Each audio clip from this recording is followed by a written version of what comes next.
नमस्कार मित्रों, मैं दीपक चंद्र सागर आप सभी को प्रणाम करता हूं और प्रस्तुत करता हूं श्री रामचरितमानस के बालकांड दोहा क्रमांक 292 से दोहा क्रमांक 301 तक का प्रसंग अवध में उत्सव और बारात चलने की तैयारी।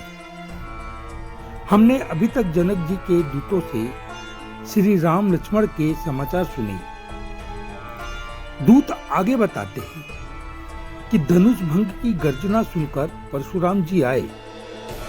उन्होंने भी बहुत गुस्सा दिखाया, लेकिन राम जी का प्रताप एवं बल देख वह भी शीश नवाकर चले। दूतों के साथ गुरुदेव पत्र पढ़कर कहते हैं, हे राजन, आप अत्यंत भाग्यशाली हैं जिसे राम जी जैसा पुत्र प्राप्त हुआ। गुरु जी ने दशरथ जी के पुण्य की, भाग्य की, कर्म की, धर्म आदि की खूब प्रशंसा की और कहा, अब विवाह हेतु बारात की तैयारी करें। राजा दशरथ गुरु जी को प्रणाम करके लौटे और दूतों को सुंदर जगह ठहराकर अपने महल में आए। रनिवास में पहुंचकर महाराजा ने राम लखन के समाचार विस्तार से सुनाया तो रानियों के हर्ष का ठिकाना नहीं रहा। सीता और राम जी का विवाह होगा, यह समाचार तीनों लोकों में फैल गया। अब तो पूरी अयोध्या में सुंदर उत्सव प्रारंभ हो गए। भिक्षुओं को बुलाकर तरह तरह की निछावरें दी जा रही हैं। वे खूब आशीष देकर जय जयकार कर रहे हैं। वैसे तो अवध सदैव सुहानी और सुंदर है, लेकिन श्री राम जी के विवाह उत्सव हेतु की सजावट श्रृंगार का कौन वर्णन कर सकता है। घर घर में ध्वज पताका, तोरण, बंधन बार, कलश, फूल मालाओं से घर, गलियां, सड़कें, चौबारे सजने लगे। ढोल नगाड़े बज रहे हैं। लोगों ने अपने अपने घरों को सुंदर सुंदर सजाना शुरू कर दिया। गलियां सुंदर सुगंधित से सींची जाने लगी।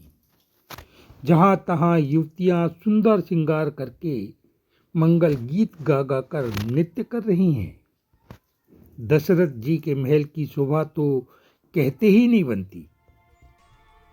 महाराज ने भरत जी को बुलाकर कहा कि तुरंत हाथी, रथ, घोड़े, पालकियां सजाओ, राम जी की बारात लेकर चलना है। सुनते ही भरत जी ने सब तैयारियां शीघ्रातिशीघ्र करने के लिए समस्त घुड़सालों के अध्यक्ष, महावतों, रथ चालकों, संचालकों, सेनापतियों, मंत्रियों को बुलाकर यथा युग कार्य में लगा दिया। तदनुसार सभी तैयारी में जुट गए। इसके बाद घोड़ों की एक से एक उच्च कोटि की नस्लों का वर्णन है। उनका सुंदर श्रृंगार, उन पर बैठने वाले वीर छैल छबीलों का श्रृंगार, हाथियों, उन पर लगने वाले झूलों की सजावट, पालकियों की झालरें आदि का बहुत ही विस्तार से वर्णन है।